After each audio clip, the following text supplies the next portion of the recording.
Hello, this is Nathan, and I just wanted to give you all a content warning for this episode up top. We are discussing Season 2 of Broadchurch, which, just like last week, deals with themes of sexual assault, underage sex, and murder. Thank you very much.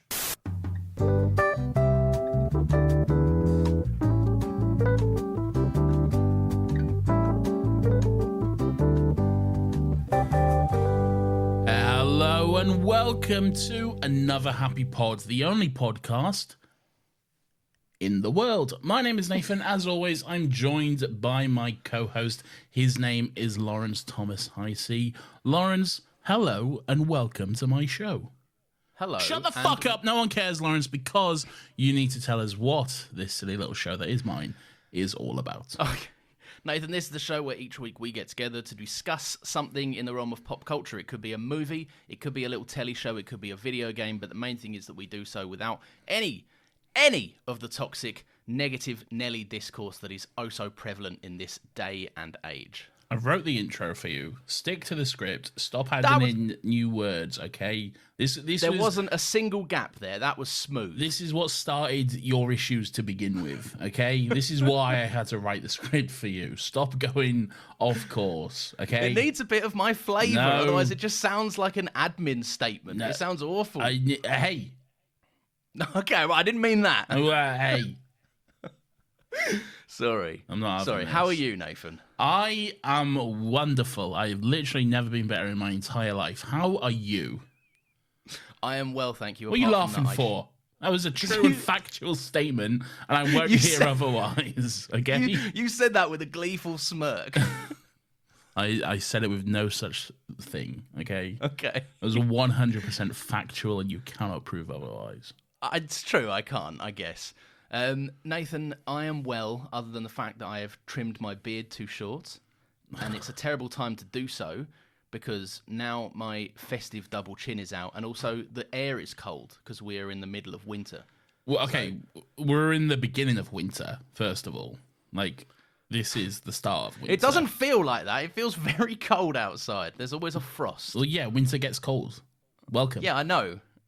Okay, it's going to get colder, okay? So It better not. it will. It will. Wait till January comes, mate. It is going to get so much colder. What did you say? I don't care. No. Here's the thing. Your beard, whatever you did, Yes. shaving. I feel like this happened to you like a month ago as well. It did, yeah. You shaved like a little fucking Lin-Manuel goatee to yourself. Right, so yeah, so I've actually, like, I don't know if you can see, I've kind of done that again a little bit. This is great content. It's not as for egregious. listeners. Yeah. No, look, I got last time it was a mistake. This time it was just I shaved because I like had a little look at myself in the mirror and I was like, you look disheveled. Just shave. So I had to shave, and then I went, oh no, it's short again. And then my wife came home and she went, will you stop doing this to your face? And I went, okay, sorry. But you don't look good with a shaved face. So, But it's not shaved. I have a beard. You can see me. I still have a beard. It's just a shorter beard because my beard's normally fairly long. you with all due respect, you don't have the jawline to pull off a clean or even a short beard. Like You don't think I know this, Nathan? I'm the same. Like, we need to cover this up as much as possible, okay? I always see that like people compare beards as like the average man's version of makeup. Oh, Just, it like, 100% is, yeah. yeah, just hide some imperfections, hide my not so strong chin and, well, both of my not so strong chins. Beard and a haircut is the male equivalent of makeup. And I haven't had a haircut in 2.5 years, so... Yeah, how's that? Show me. I mean, again, not great content for the audio listeners, of which there is only one option, which is audio. But give us a little look, give us a flourish. I mean, it's here, mate. I don't know what you want. Oh, I thought it was tied back a little bit. I feel like it's like stopped growing. I feel like it was. It definitely hasn't. No. Does it get to a point where it like chills out a little bit? It's slowed down, but it's still like... Because girls get like 2 haircuts a year, don't they?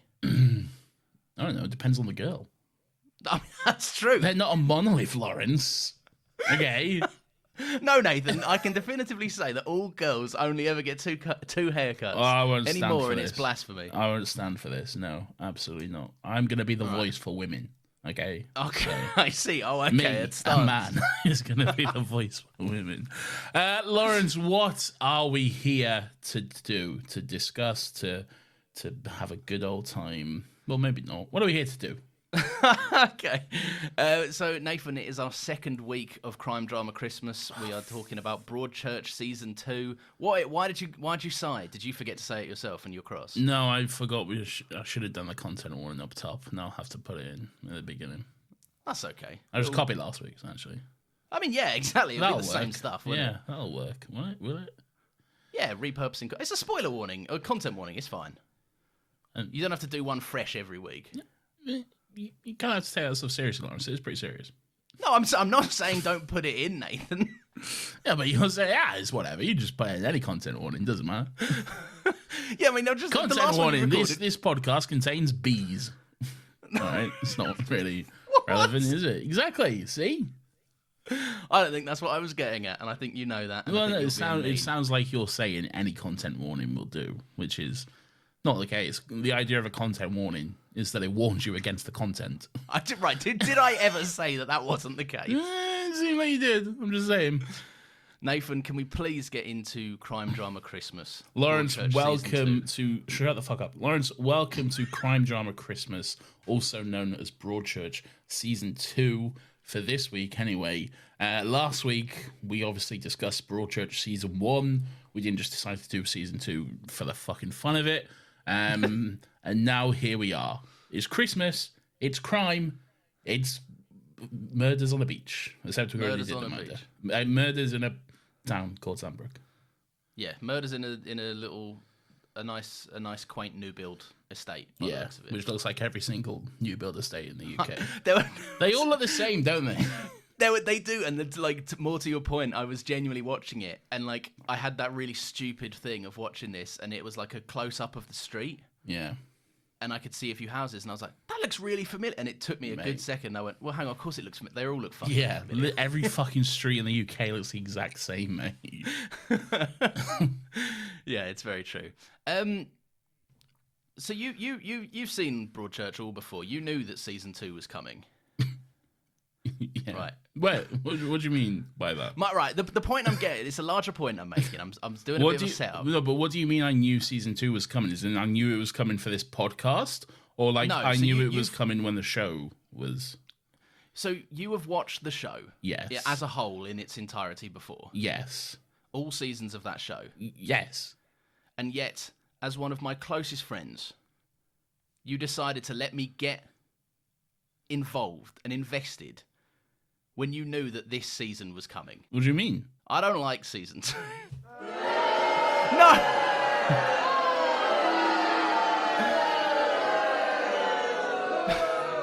I'll wait for them. You got the whole thing. I just... Right, It- what? You're acting like I made you sit through fucking... Like, I don't know. What was the bad thing? Fucking The Flash or something. Or like, I don't know, something that's bad. No, right, this isn't...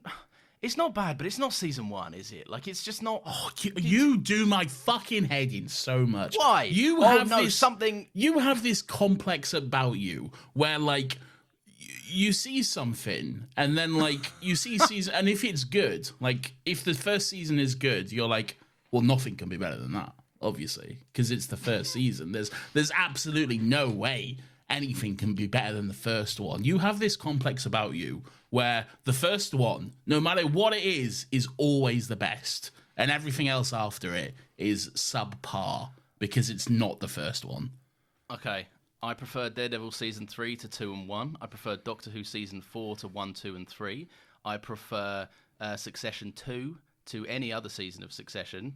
I could go on. I just prefer better seasons of TV, which season 2 is Broadchurch, but it's not Broadchurch at its heights, which I saw in season 1. It's not as good. You must think the same. I'm pretty sure you said last week it's the same. Like that I think because I it's- said I hope it only think- gets better, and you said I'm not sure. I think it's as good as season 1.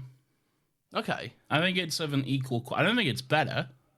Yeah. I think it's of an equal quality. Like, at no point when I was watching season 2 when it aired was I like, this is fucking dreadful. Like, I am, I am having a terrible. Well, I should just stop watching this because this is fucking dire. Like, at no point was I watching. I was fucking gripped week to week. I was absolutely gripped. It was intense. The courtroom drama aspect of it was chilling, it was thrilling. I was hooked to find out what revelations would come next, which way the trial would go, and then of course the investigation into Sandbrook and everything like that. I was very much invested in the story.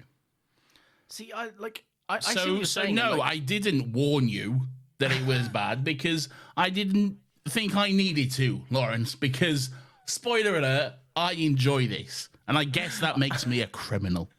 But I refuse to apologize for that. That is fine. I just think this is like, I don't know, man. There's certain threads that just like at the end of season 1, I said to you when we first started the show, I was surprised to learn that this wasn't an anthology. Again, you and your fucking anthologies. Fuck off with your anthologies. Let me ask you something. Why do you enjoy anthologies so much? Because I like the ever-changing setting. I like that it can keep listen before you do your little annoying hand gesture. I was just going to say why. That's all, but continue. Okay, right. I like that something can keep like a tonal approach. Like, I mean, perfect example is the Knives Out movies that are going on, right? I like that character as a lead detective, but I enjoy that the setting and like the messaging can change and like it can be with a whole new set of characters, and like you never get time for characters to grow old or stale because you say what you need to say and then you leave them behind and you move on to something else. I like all of that. I like character development personally. I like seeing characters grow and learn new things and change and revelations come out about the past and how that affects their future and that type of stuff. That's why I'm always for a non-anthology, whatever, just a normal thing, I guess. Because, yeah, just whatever the other version is. Yeah. Black Mirror. It was good. Borderline unwatchable now, in my opinion. It's very much like the microwave is out to kill you. Yeah. I'm not saying all are good. I'm not saying that at all. I'm just saying, and I also like, I don't want this to be that. I was surprised that it wasn't, because when I knew that season 1 ended with the killer being revealed, it kind of felt like, and I was wrong to a degree, but it did feel like certain characters had nothing left to give, and I think that is shown in this season by the fact that the courtroom drama stuff is gripping. Like the best parts of the season when we're in that courtroom, but like, I don't know. I feel like the show was like a bit like not confident in itself, and it still needed to solve a mystery. So it went, well, we never really got round to the Sandbrook stuff, so let's go back to that. And I feel like I was watching 2 different stories. The reason why season 1 worked so well for me, I think we said this last week, is because the killer could have been anyone in this small town. So not only is the investigation gripping, but it's also the emotional turmoil of all the characters going through the same thing at the same time. Which I really, really liked. In this, it's like Olivia Colman has these gut-wrenching scenes where she has to look at the man that was her husband and watch him destroy everyone's lives even further. And then she walks out the courtroom, and then David Tennant goes, let's go and do something completely unrelated to this. And I just like all of that, all of the Sandbrook stuff. I'm not going to say it wasn't interesting, but I was so excited for season 2, and it just was, I don't know. I feel like it was splitting its time. It was trying to commit to 2 things, and I'd rather it just was steadfast on the first thing. Do you see what I'm saying? No. You really don't think that there is a division in the story here? Well, there's 2 separate storylines, but I don't see how that's a bad thing. Like, you say, you have fucking Ellie, Olivia Colman, going from courtroom scenes to, the Sandbrook investigation, but she's not, having heart-wrenching traumatic experiences in the dock to then being like, hey, off I go and do my little investigations with my little magnifying glass. Aren't I a fun little detective? Okay? Yeah. It's not like a huge fucking tonal shift. She's still very much dealing with all the shit and the fucking pain of the trial while she's doing the investigation. And in some cases, in quite a lot of cases, it actually overlaps and fucks up the investigation because of it. Like, you have the fucking scene where they've got fucking Claire in her old house, and because of what came out of the trial, fucking Beth comes over and like fucking starts having a go at Ellie and all that type of stuff. So like they're not like two completely separate storylines. They are linked by the characters in them. It's not like we've got two different stories and they don't meet up anywhere at all. They are linked. I think, see that thing that you mentioned of Beth kind of blowing that kind of investigation situation going on, like that's interesting and cool when they like you say, when they do meet up and the stories do kind of converge in on one another. But like, I don't know, for me it just feels like there's two different things going on, and like maybe it's personal preference, but I felt like it was just, when we cut away to Sandbrook, I was like, it always felt a bit jarring. Like it took me like 5 minutes to settle into watching stuff that was largely unrelated to what was happening. And I get that like it furthers David Tennant's character, and it does go to kind of, it does go a long way in showing us how Ellie is as an investigator and a detective now that she's had a life-changing experience that pertains to how good she can be at her job. But like, I don't know, I just felt like with the Sandbrook stuff, it introduced two new characters, which is Lee and Claire. Lee Introduces and Claire. there's a few new characters who introduced. Well, yeah, like we'll get to the lawyers and all of that stuff, but like with what the one thing I fucking loved about season one is that and we said this last week, it took us, or at least me, because I'm watching it for the first time, but when you watched it for the first time as well, I'd imagine you were just as shocked that it was Joe, and it felt like, oh my god, that was the last person I would expect. But isn't it interesting that it does something different though? And it's not just, oh, who is it again? It could be any one of these people again. Like, isn't it interesting that, like, instead of presenting you with a fucking Cluedo board of characters and a fucking motive and a weapon for all of them, it's like, right, we have this person, and this person. And it's a much more focused and streamlined version of that rather than kind of the exact same thing again. Isn't that more interesting? I think it's different, and I admire them for, like, not trying to just do a carbon copy of season one, and I respect that, but I find it less interesting. I find it like I didn't need 8 episodes to be told, yeah, it was these two, and like I was largely aware of that the entire time.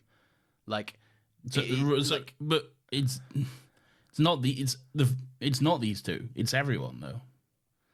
Like, you're presented with 3 main suspects, and then the end result is, it's all 3 of them who actually did it. All 3 played an equal part in the tragedy. Yeah, but like it telegraphs that from such an early point on. Claire is ringing Ricky, so there's obviously something going on there. That's in like episode 4, though. Okay, but like he's not really introduced until like episode 2, so like it's. But that's what I'm saying. It's not telegraphed from the beginning, though, is it? All right, then at very least, Lee and Claire are telegraphed from the very beginning, because they were like they're introduced as, yeah, this guy probably did it, and this girl, I've got her in some sort of witness protection thing, but she wouldn't be a character unless she was involved.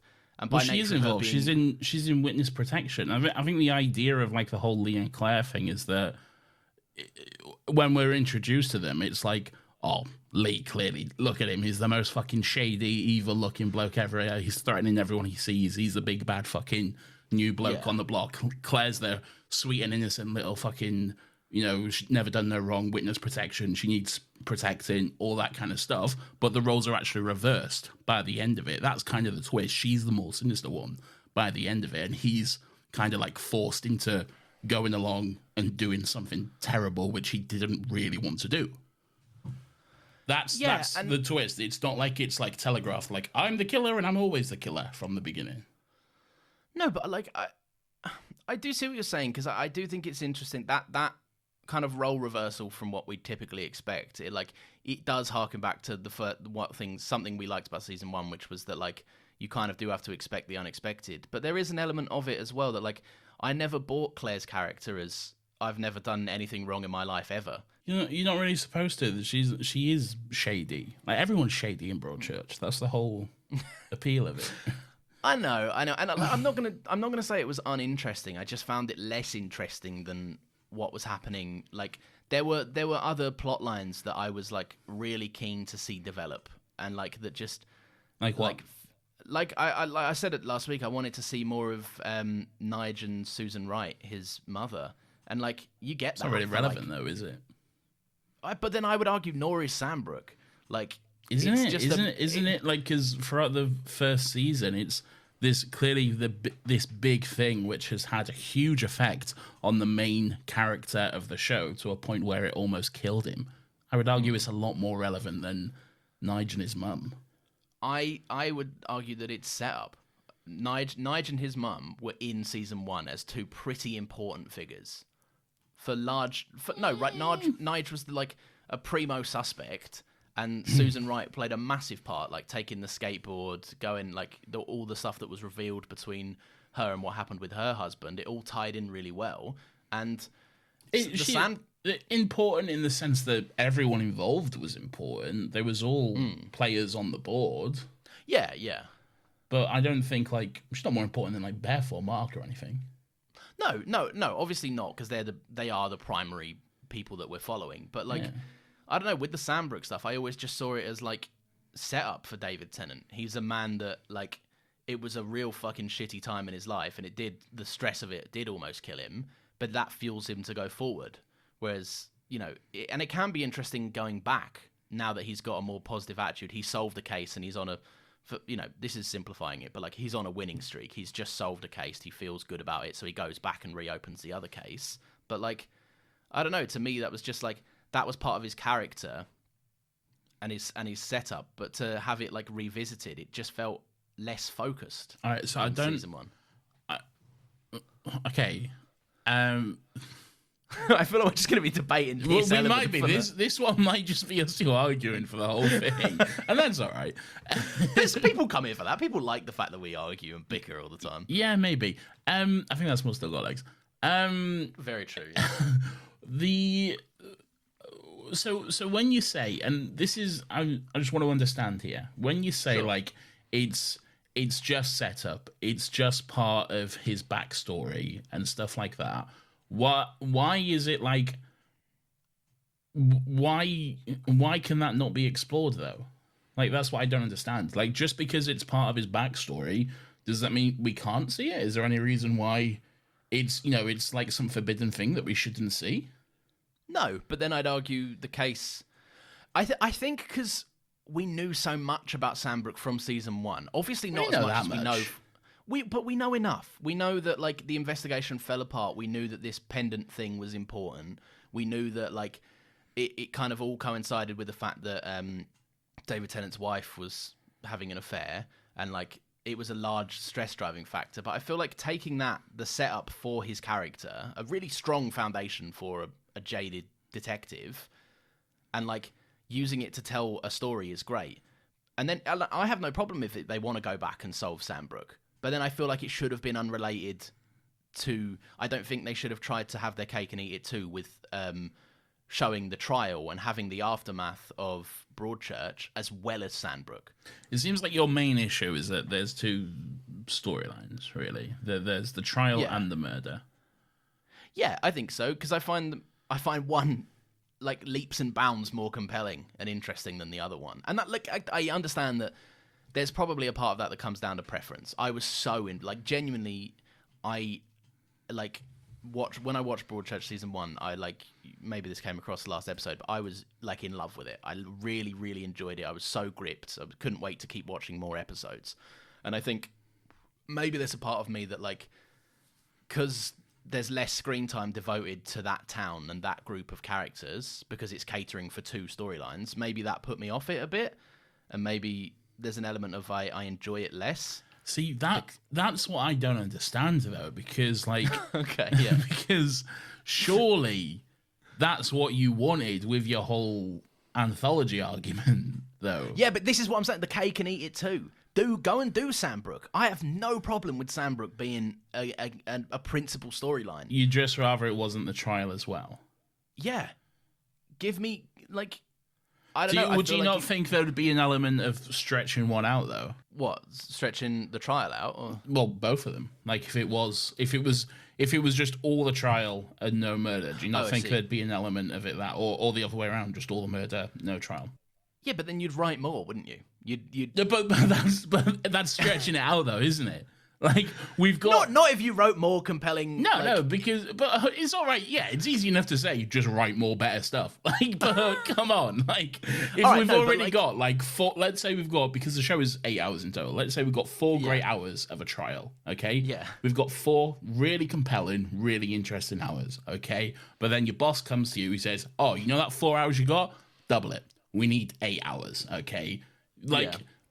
Is it just as simple as being like, oh, yeah, no worries. I'll just write another 4 amazing, compelling hours and it will be absolutely great and it will all work coherently and there'll be no issues with that? Or will there be an issue of stretching it out and things will start to get tedious and there may be some repetition that comes into it and that kind of stuff? If you plot out a season for 4 hours of content, right, of episodes, of narrative... Yeah. And then someone comes at you and the final hurdle and goes, double it. Yes, that's obviously going to be messy. But Chris Chibnall thrives at narrative, episodic storytelling, right? He thrives at building a world over a season. So if he'd and I'm not saying I can fucking do it better. I can't, obviously. But, like, I feel like, yes, if they did it the way you're saying, it would be a complete fucking unhinged mess. But if they... Okay, all right, I see what you're saying. If they plotted it out for 8 episodes as this. But what I'm saying, though, is we already have these 4 great hours of the trial, okay? Stranger Things Season 1, okay? 8 episodes, I think, great. What if it was 16 episodes, okay? And, like, it was 16 episodes from the beginning. They plotted out 16 episodes. Would it be great? Would it be as great? Would it be that great, concise story we have in 8 episodes? Or because we're filling time, much like, you know, a lot of the issues with the TV seasons of old, like the broadcast TV seasons where it's 24 episodes, each an hour long. They run for the whole year. They're like, there's a lot of filler in between. Do you see what I'm saying? I do, because obviously when you're making... and this was before the era of streaming and everything else. I mean, like, I know streaming was going on, but... It was, like, on the cusp. Yeah, but it, like, this wasn't made for... This was made for Saturday night TV. Yeah. So it had a scheduled amount of programming that it needed to fill, and I understand that. And I it was get Tuesdays. It was weeknights. Huh? It was weeknights. Oh, okay, yeah. Oh, that makes sense, actually.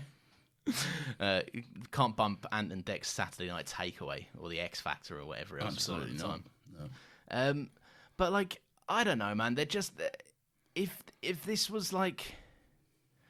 Oh, I've lost my train of thought about it, but, like, I don't know. I just feel like they were making this season and then they realised, hang on, Broadchurch is that detective show that people point at and go, that's that really good murder mystery detective show.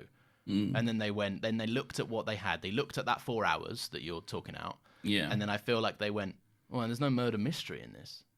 We're known for being the murder mystery show. And so they put in a murder mystery. And I don't think I'm not saying they had a board meeting and after filming half of a season, they went, put more season in. But, like, it does feel very much like they were scared to make a season 2 without having a detective angle to it. Because largely, think about this, right? If it's just the trial, David Tennant and Olivia Colman pretty much have fuck all to do. Because they're there to give testimony and whatever. Yeah. And that's it. But it's not the same show. No, and it wouldn't be. Yeah. But, like, you made a season 2, so make it work. But they did. That's exactly what they did. You just say, rise to the challenge, make it work. So they did. They wrote an investigation and a murder storyline so we could continue on with these characters that we know and see their development and see the pains of them going through the trial and, you know, the effect that has on them and the big twist and everything like that. But then we also can, tune in and see why we fell in love with the show in the first place. The interest in murder investigation and satisfy that morbid fascination that we all seem to have with like murder and true crime and that sort of stuff. I do see where you're coming from, and there is a part of me that thinks like, although I genuinely think this season is a bit messier than the first and a bit less focused, there is a part of me that's like, maybe it's just not what I wanted to see from a season 2, and I can concede that in the sense of like, because it wasn't for me, it doesn't mean other people were incapable of enjoying it. Because it went well enough that there's a season 3, so it was very well received. I think, yeah. This makes me genuinely really interested in what season 3 is going to be, because I did not expect this to be a split season of 2 situations. So I'm very, very keen. But anyway, let's talk about some specifics. I can tell you if you want. No, don't tell me. I'm probably gonna have to start watching it tonight. It's split in 3. It's split in no. I'm joking. No, please. And Joe's back on trial.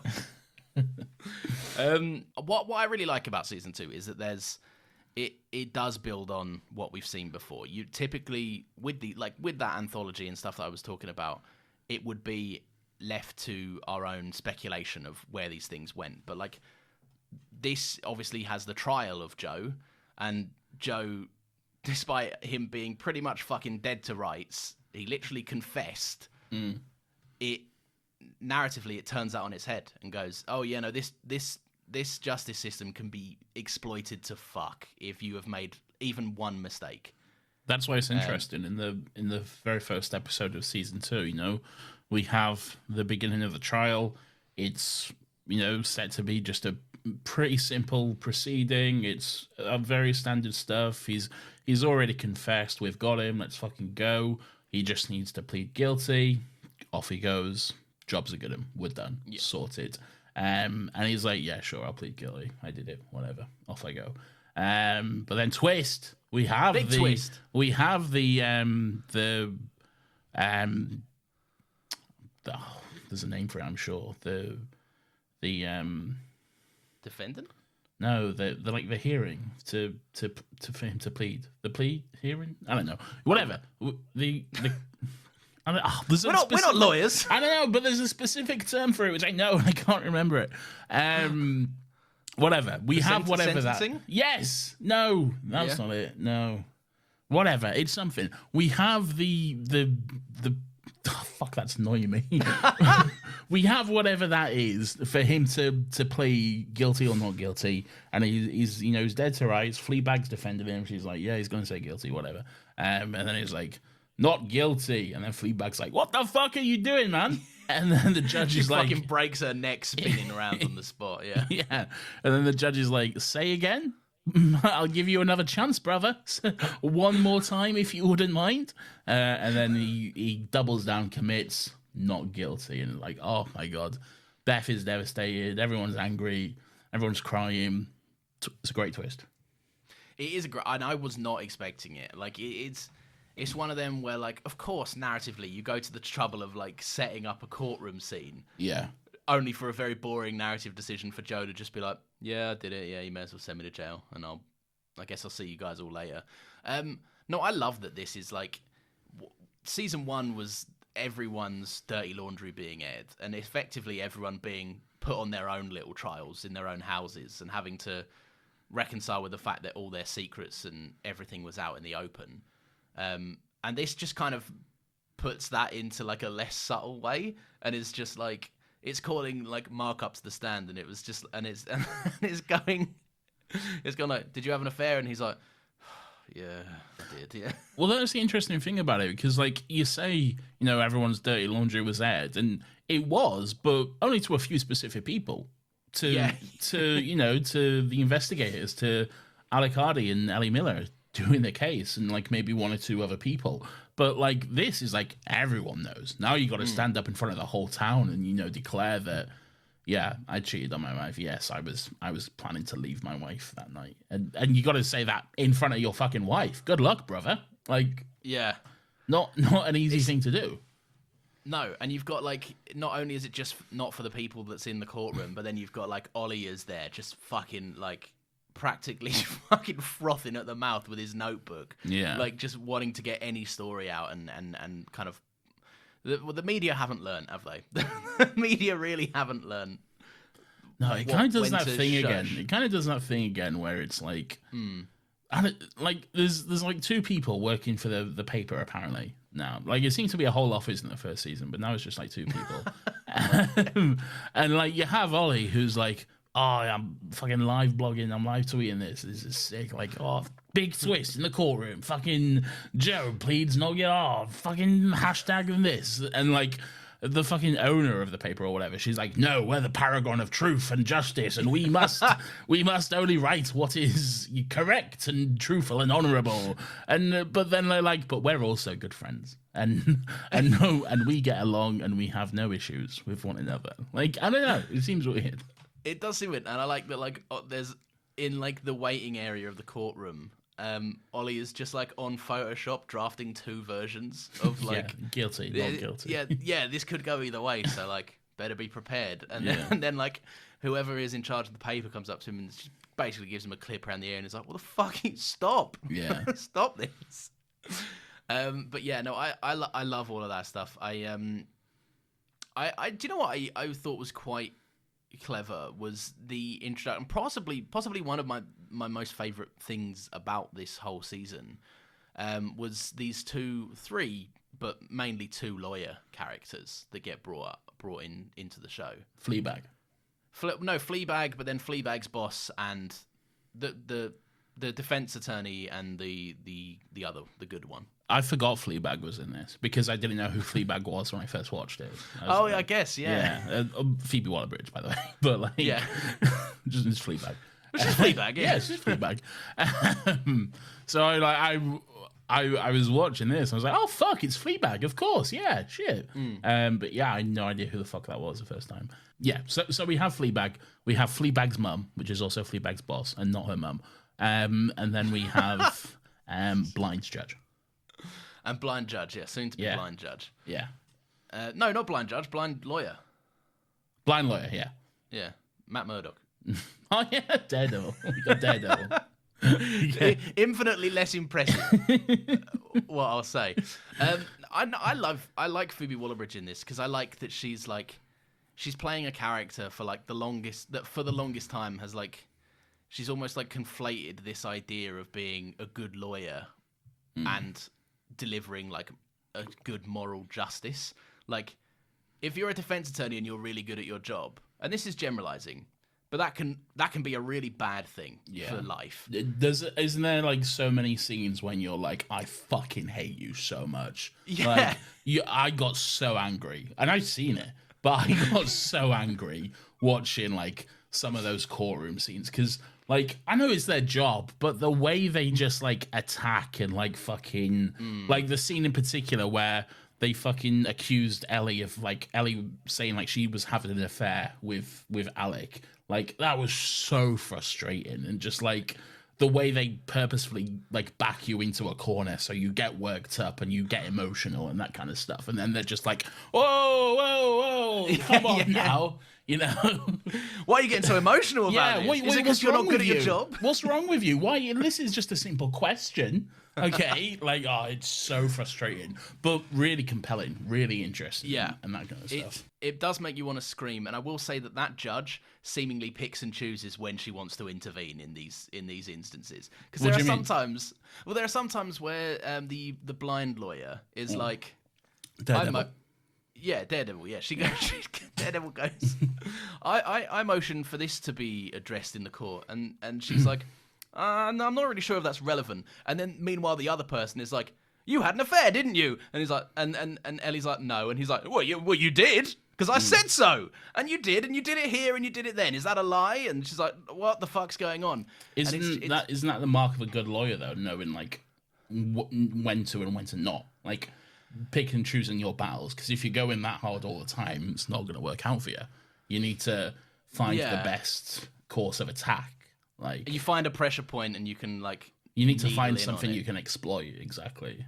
Yeah, but I don't know. There's because maybe it's because like don't get me wrong, if I'm ever up for something like that I didn't do. Yeah. I want this woman. She's good. Because she's going to fucking sort me out. Yeah. Yeah. Like, but the frustrating thing is, he did it, and we know that. Yeah. Yeah, so we're left kind of screaming, and we're like, she didn't have an affair. She's actually really hard done by in the first season, and it wasn't her fault. Yeah. But no, there is this like, there's this really, really interesting kind of component to that where like it's not justice, it's lies and it's speculation and they know that. They're not there like genuinely believing that Joe didn't do it. Yeah, they don't know that though. That's the thing with lawyers. They like. Yeah, it's all a grey area because they're like, there's the moment where like Fleabag says to her, "Fuck, he definitely did it," and she's like, we don't know that for sure. We do not 100% know that we're like 99% sure, but we're not 100% crystal clear sure that he did it, and that's, I don't know, how they sleep at night, I guess. That 1% of wiggle room is crucial to their jobs. Like, it's something that I picked up on at the end. Excuse me. Something I picked up on at the end was like that in the closing argument, right? Daredevil gets up and she gives this incredible speech about delivering justice and what it means to like live honestly. And you sit down and you go, you can't top that. That's an incredible closing statement for your case. Yeah. And then the other woman gets up and just goes, jury, you need to like answer one thing. Can you categorically, right, 100% definitively say, I know for a fact he did it? Yeah. And you, as an audience member, you're sat there knowing the facts and knowing what they've been working on in terms of this pushing at certain gaps in certain stories.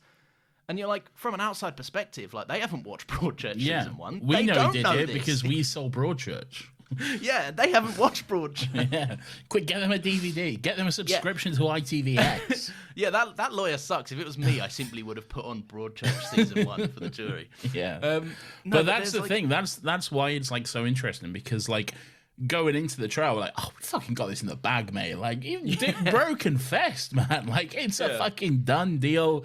We get that jail cell ready. Like, fucking here we go, boys. But then, yeah, by the end of it, and then when the judge is saying like, there's no obligation on the defense to prove otherwise. It's just simply the case that did he or did he not or whatever. And it's like, yeah, this is kind of stacked against them. Like, somehow it's fucking flipped along the way, and it's like, yeah, it's tough. It's really tough and frustrating.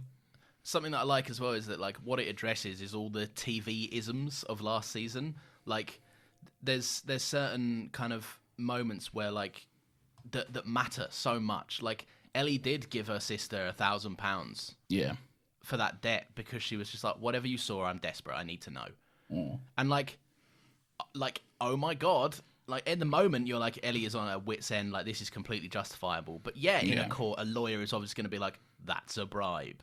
Ellie went in there and beat the fuck out of Joe. Like, yeah, like, that's massively wrong. Yeah. Mark fucking worked his way around a cop and went to see Joe. Like, all these things, like, in the moment, you don't think about. You're like, yeah, sure, this makes sense. These are real people with real emotions. Of course they fucking want to do this stuff. But then when it's presented in a court of law with, like, fucking no context and then this other story imagined up around it, then you're like, fuck, it's not looking so good, is it, boys? Yeah, when lawyers start filling in the gaps with the truth, and then like you're like, oh yeah, no, you could paint this in a real different way if you don't have the full picture. You can see why that makes sense and why that's something that can be believed, but it sucks as well because it's like it mostly comes back to bite Mark and Ellie in the arse, who are the two people that have the most making up to do. Yeah, and like Jodie Whittaker, like Beth is sat there in the pews every day listening. To everything going on, and when the woman is like, and you worked your way around a police officer to go in and threaten Joe Miller, didn't you? Yeah. And you just see Beth's face go like, what has my fucking idiot husband done now? Like, can I have a break from this man's incompetence for a minute?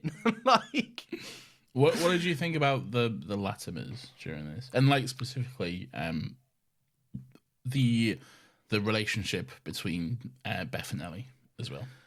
It's. Well, Beth and Ellie, I like that it kind of, it obviously all of the relationships improve over time. Yeah. And I think... But it's very much fractured at first. It's... Yeah. Beth fucking hates her. anytime she's anywhere near them, Beth's like, I'm gonna start verbally abusing this woman. Just straight up. Like I don't know, if last season kind of shattered them all apart, this is the season that like it takes its time, but Dany's death tore everyone apart, and now Dany's death, it kind of ends with Dany's death bringing everyone back together and realizing, life can be fucked, and we know what's important, and we need to reconnect with what's important, because certain systems fail us in the largest way possible. I really like what the show does with Ellie in particular, because like, I just want to give her a hug throughout this whole show, man. I know. She's so fucking hard done by. Like at the opening of the show, like her son wants nothing to do with her. The Latimers. What's his fucking beef and all? Like, he doesn't know. He's a lad, isn't he? He's a dumb... I mean, you say he's a lad. He's a grown man now. He's not. He's a little bit bigger because he's a teenager and they'll fucking grow like wildfire. He's like, in the first season, he's like, "Am I going to get in trouble?" And in this season, he's like, "Stay away from me, mum." Yeah, he has grown up a bit. Yeah, Tom doesn't really want anything to do with Beth. He's living with his aunt and this kind of stuff. She's now just a standard uniform police officer, and that was interesting as well. Like the fucking first scene of her doing like fucking traffic duty, and she's like, you know, Ellie Miller, the friendly police officer detective who would be like, "Oh no, I know these people. I trust everyone," who's been so jaded and worn down by everything that's happened. He's like, "Oh, I'm going to the hospital. I didn't know I was Sweden. I'm sorry." He's like, "Tough fucking shit. Here's your ticket, prick." Wrong day to fuck with me, son. Yeah. Just a good way to show like how, you know, fucked over she's been, really. She takes on the David Tennant role. She's with someone that is obviously a town local, and she's like, "Oh, we like to kind of give people a fair go about it here. Like, we like to give people the benefit of the doubt." And she's just as broken and pessimistic as David Tennant was in the early episodes of season 1, where she's just like, "No, it's not me. I don't give a fuck." Yeah. Sorry. I don't know him, so... Yeah, exactly. I like that, like, they all are kind of... The Latimers and Ellie are kind of...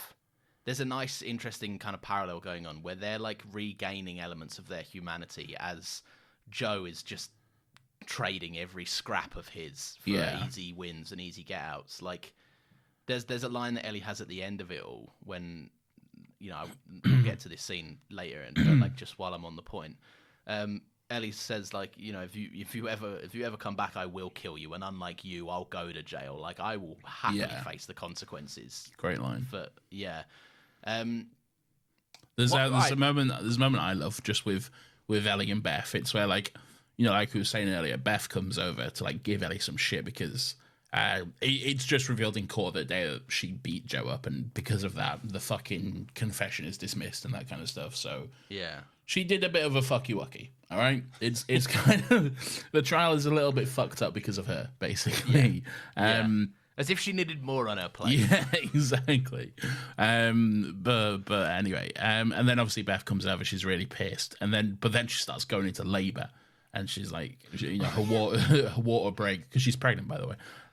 She then starts going into labour. The baby's coming, and obviously Ellie's going to help her out, but Beth is still like, "No, I don't want anything to do with you. Fuck off. You fucking ruined everything." And Ellie just has this great moment where she goes, "Yeah, well, it's a fucking shit. I'm gonna help you now, and there's nothing you can do about it." I love those moments. Just let you lean on this fucking public fence and fuck off. I love those moments where Ellie just like. She just snaps, and because everyone is so fucking mean to her in this show, everyone is just like so unnecessarily mean to her. And then later in the show, like the moment where she snaps at Tom and is like, I've had enough of you're coming home with me right fucking now. Your dad's a prick, all right, we're going home and we're getting this fucking sorted. And he's just like, okay, yeah, I'm sorry. And it's such a great moment. I was ready to cheer when she screamed at Tom. I was like, yeah, you and all. Yeah. Like, stop. Give your mum a fucking break. I know.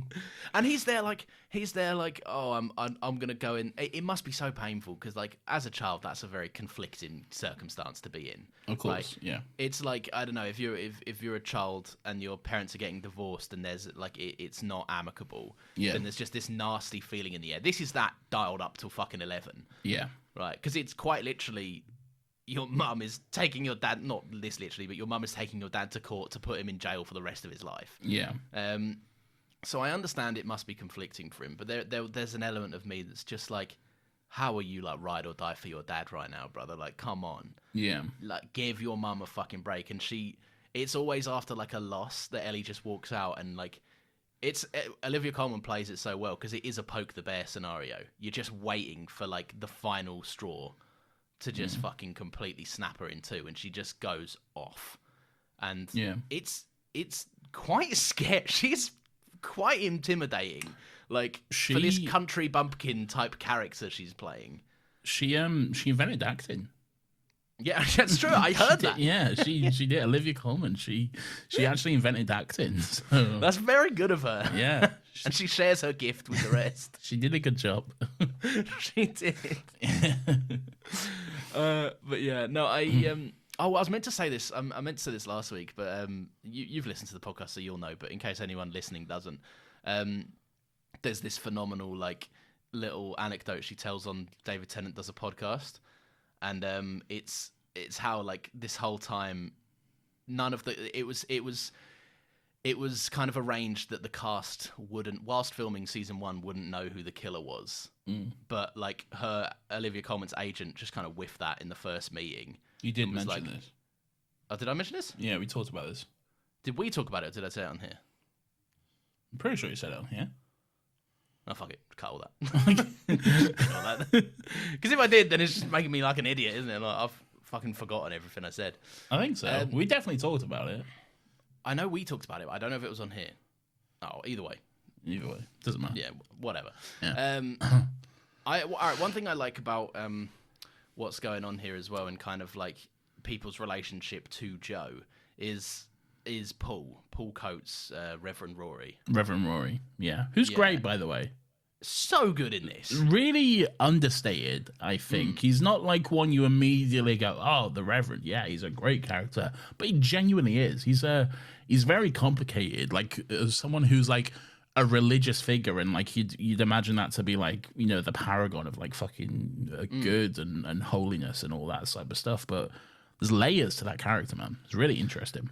I love that character because he's the only one that's still like, I mean, he really has to kind of put his money where his mouth is when it comes to his faith and how much he believes in redemption, and versus like how much of your character the wrongdoings you've done make up. And something that I love is that like he is complicated, right? He's now sober, but he was a recovering alcoholic. Yeah. So he's a man that's dealt with vices and has had to confront himself in an ugly way and admit that things need to change for him to be a good person. Yeah. And like confronting that so honestly, and then you've got a fucking a child killer staring you dead in the face, and he's like, oh, I can't go to jail, so like, be fair. Yeah. And then that seems to be his only, like, the only moments where Joe is really honest is like when he's with Reverend Paul, and like that seems to be his only defense. He's like, it's only like, I can't go to jail. I can't go to jail. Don't do the crime. Yeah, and like he keeps saying like, I thought you were supposed to be on my side, and it's so, I just want to hit him. What a prick. Yeah, I don't like and that. It ties in because like obviously we only really got one episode with the true Joe. Yeah. Last season, but it's nice to see him expanded in this way that is just like it's bravado. Those like we talked about it last week, but like how men often turn on the guilty tears. Yeah. To be seen as, oh, he's just a tough, tortured man. He doesn't have an outlet for his concerns, and like all of this stuff. But like it's crocodile tears. Right? He's just shit scared 100%. Of fucking facing a consequence. 100%. Yeah. Yeah. And I think it's really interesting that like throughout the show, you know, he's a reverend, so we see him in his like collar and that kind of stuff. He like always has that on, but the one time he doesn't is right at the end, like when they all bring Joe to the hut and stuff. That's really interesting. And like my man is like God's turned a blind eye to this one. He knows I've been through the ringer dealing with this shit. Yeah. I think it's really good. I like that character a lot. And I think it's interesting what he does, or what he proposes anyway, with Beth, and when they try to set up the charity in Danny's name, and that kind of stuff. And he's like, I know you're not going to be thrilled about this, but there's like, you know, a group that helps to reform sex offenders and try to give them a new start and that kind of stuff. And I don't know. I think that's something that's very uncomfortable to talk about, but also like I can see where he's coming from, if that makes sense. I think so. I think this is often a conversation, and I'm not going to say that we're brave, Nathan, for addressing this so publicly, right? But we are a little bit. No, but yeah, go on. That kind of thing is, and again, I do think like in a Chris Chibnall perspective, it's brave to put it on fucking primetime TV. Yeah. So openly, but like this is a conversation that everyone has had behind a closed door. Oh, 100%, yeah. Every single person has weighed up like when does it become wrong? Yeah. And when no, because it's always wrong, but when does it become like a problem, irredeemable? And when does it become like past the point where you're willing to you're not willing to seek help and you're willing to indulge yourself? I think the uncomfortable thing about it, the uncomfortable thing that no one really wants to talk about is like when it comes to sex offenders, and particularly child sex offenders and that kind of stuff, and pedophiles, we like to think of it in terms of very black and white. We like to think about it as these are very evil people, and there's no grey area to that. They're wholly evil, and this is something they want to do because they're very, very evil people, because it's easier for us to see it that way. It's easier and more comfortable.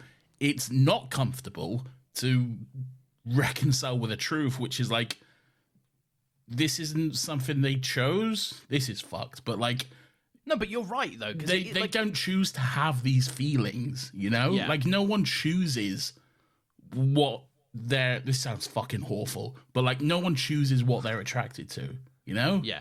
No, they don't. And I don't want to get too far into this because I'm aware that, and we've spoken about this on our, believe it or not, our Barbie podcast. But Simu Liu had a take. Oh, yes. Yeah, where he compared like. I was like, for a moment there, I was like, "Where the fuck did that?" Yeah, whoa, Lawrence, slow down. Barbie.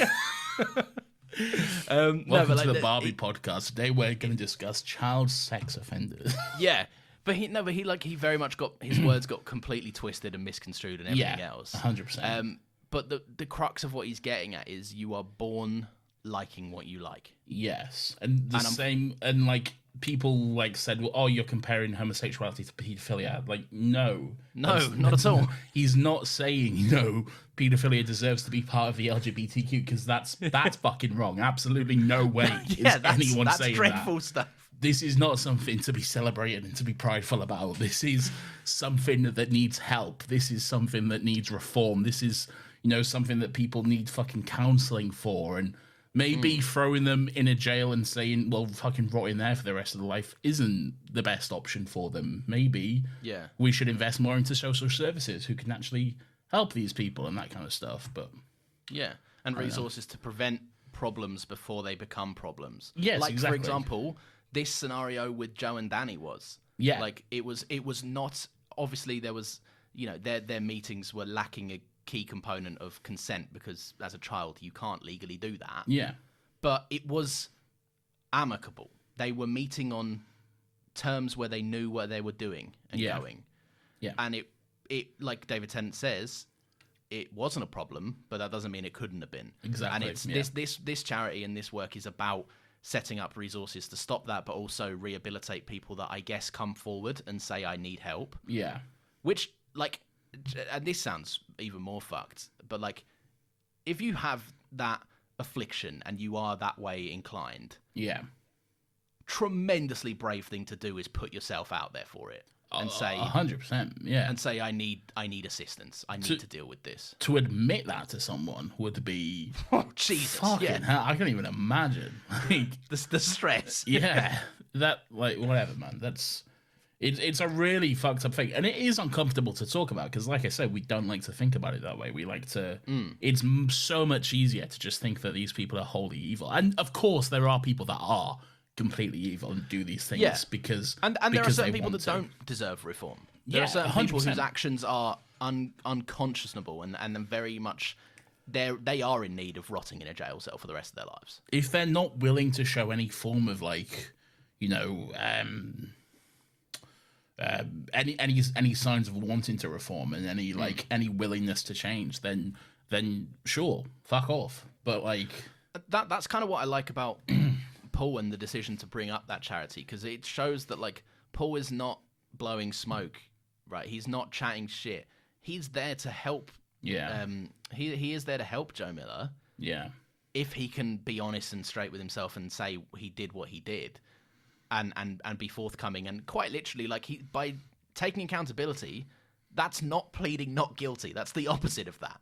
Yeah. Right? The first step should be, I need to repent, and I need to repent in the way that society has, you know, there are laws. 100%. And I broke one. And Paul, he's bagged himself an Aussie baddie as well. No. Yeah, exactly. Yeah, so that's because that's relevant to what we're saying. No, but what I'm saying about the reform is that he's not just like, he's not blowing smoke. He's not chatting shit, right? He wants to help people. 100. Like he's putting his this. money where his mouth is at all times. He's Yeah. not just like he's not like which I think some vicars and religious people very much can be. He's not just using it as like, oh, Is this podcast going to go out? I don't know. he's not just like the image of like, Yeah. you know what I'm saying. Well, Yeah. yeah, let's move on. It's not performative, and it's Yes, not. that's the best way to put it. Yeah. Yeah.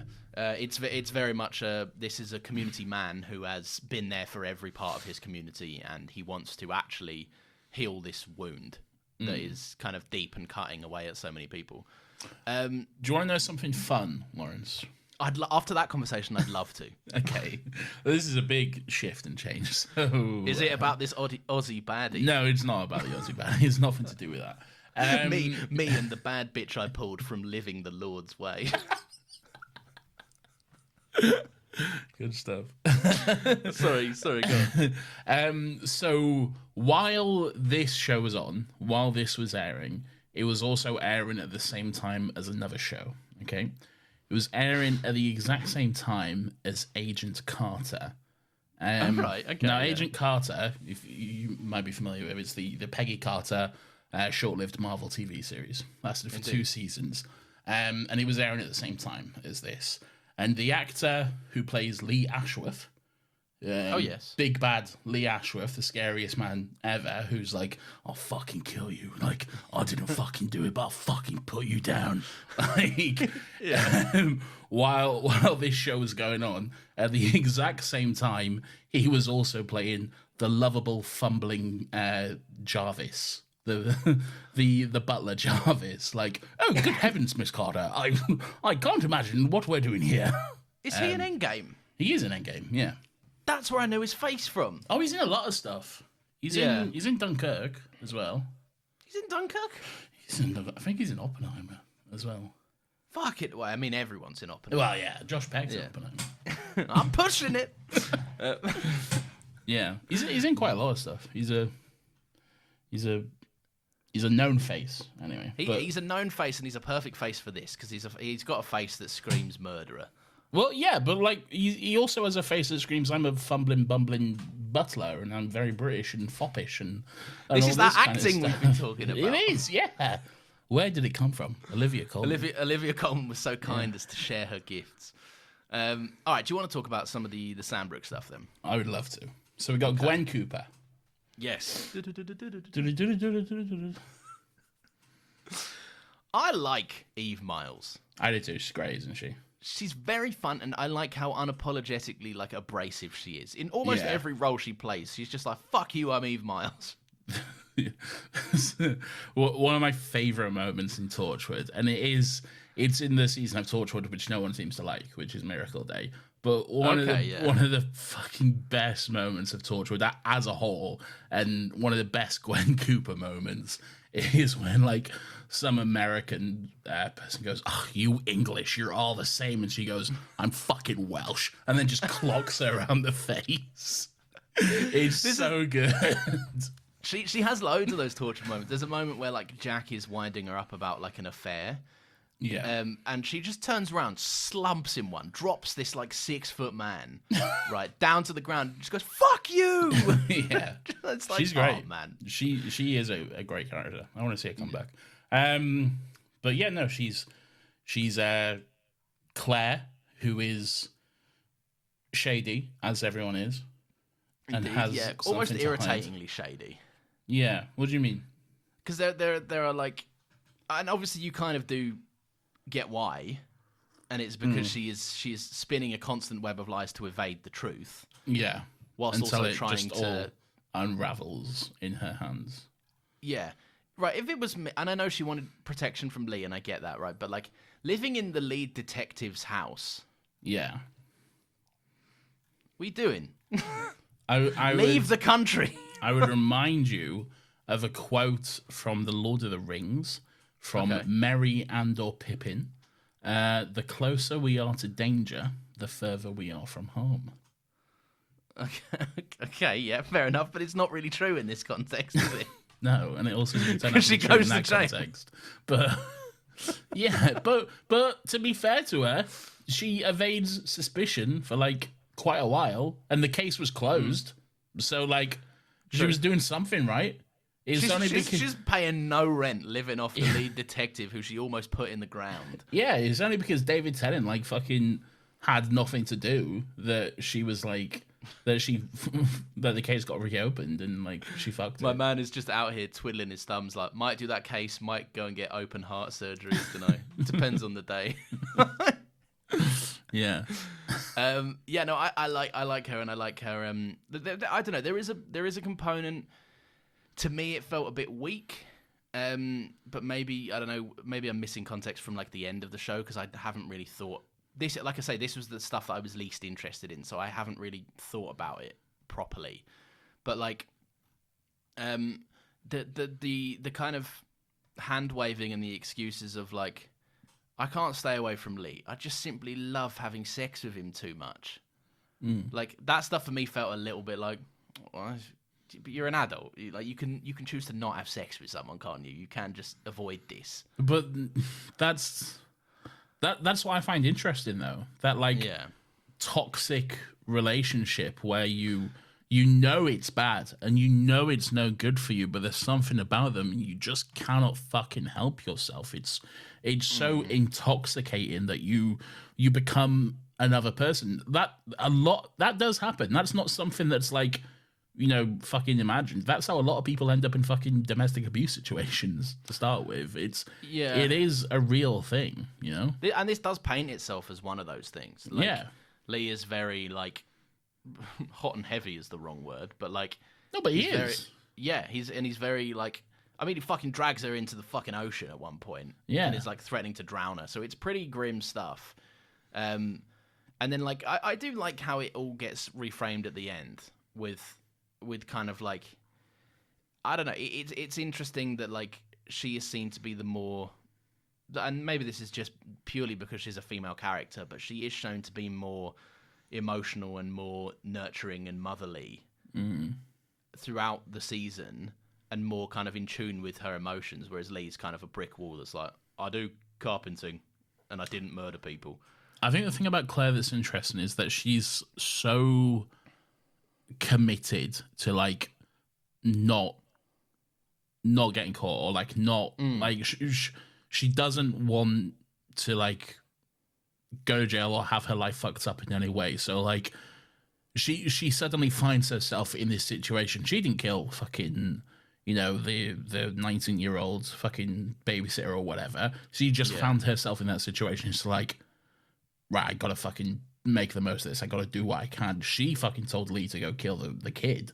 And then she was the one who's like, right, we gotta fucking hide these bodies. We gotta do all this stuff. And I think it's shown throughout the show as well. Like fucking when David Tennant's like, pack your shit, you're out. And she like fucking, you know, breaks down, starts smashing up the house and that sort of thing. Because part of her plan was to stay here to evade capture and that type of stuff. And she breaks into the car to steal the pendant because she knows that's evidence against her. She knows that there's probably like fucking DNA traces on her. And like, she's a planner. She's someone who plans through and through. And when it goes wrong, then she's like, fuck, you know?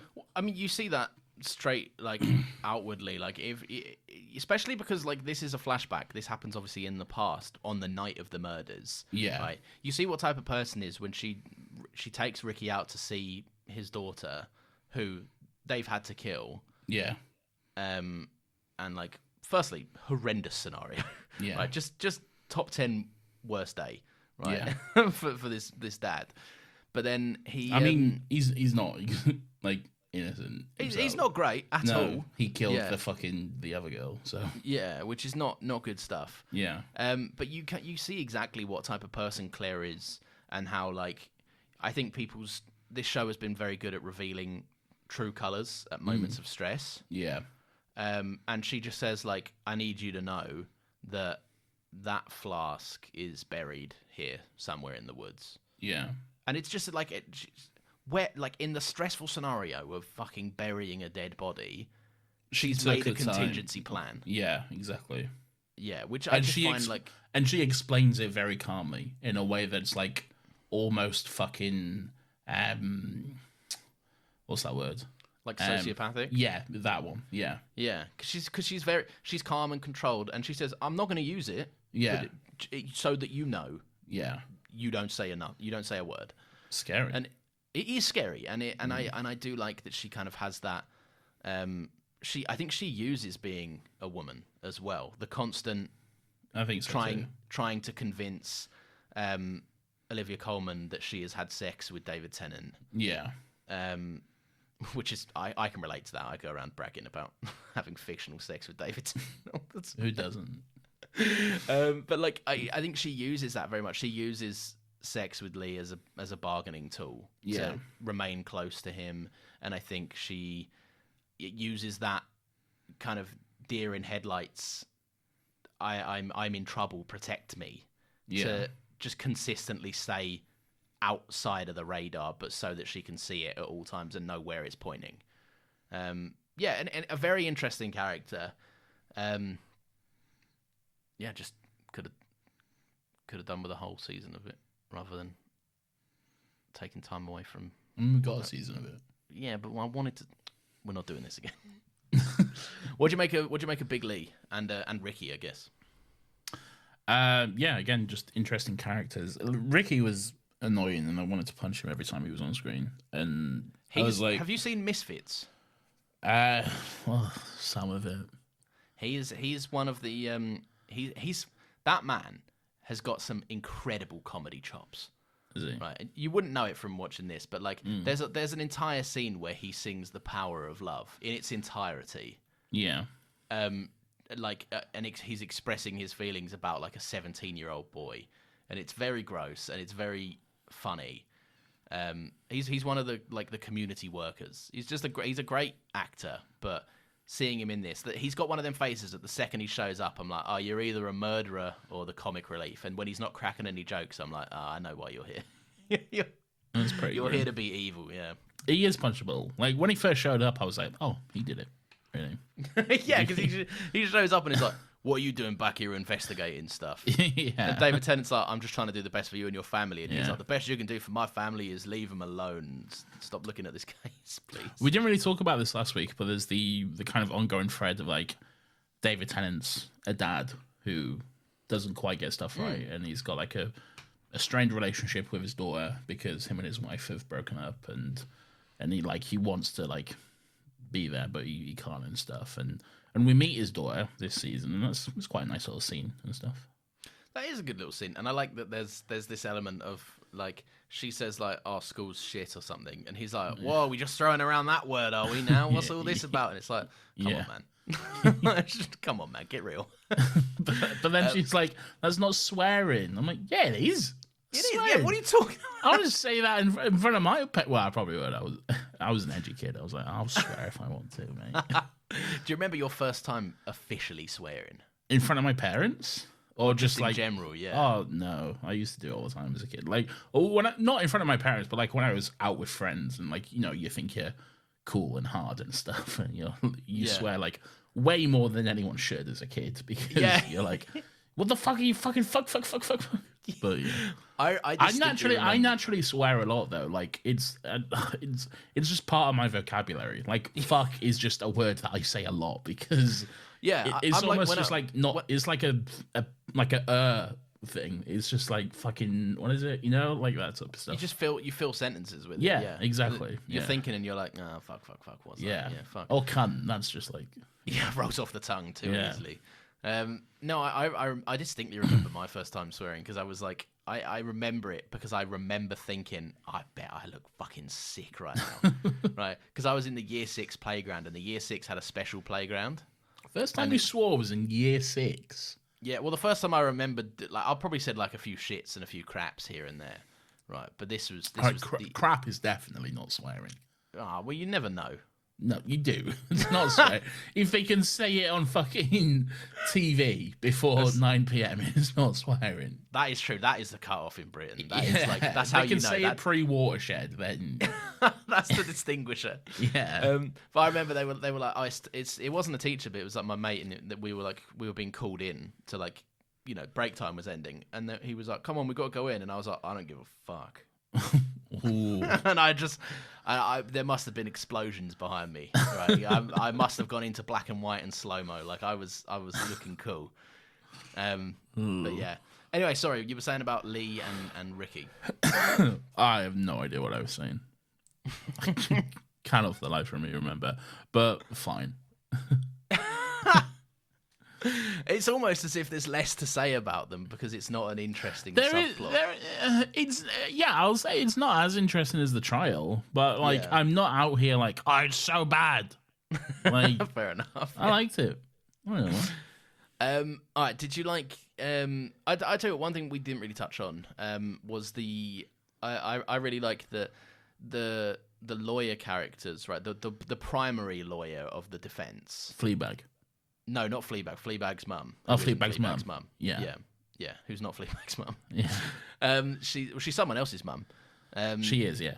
And I like that whole. I really like the element of like how dangerous a defense attorney can be when she's already jaded about the law. Yeah. And how the justice system works, and she's like, well, there's no fucking justice for me and my family, so like.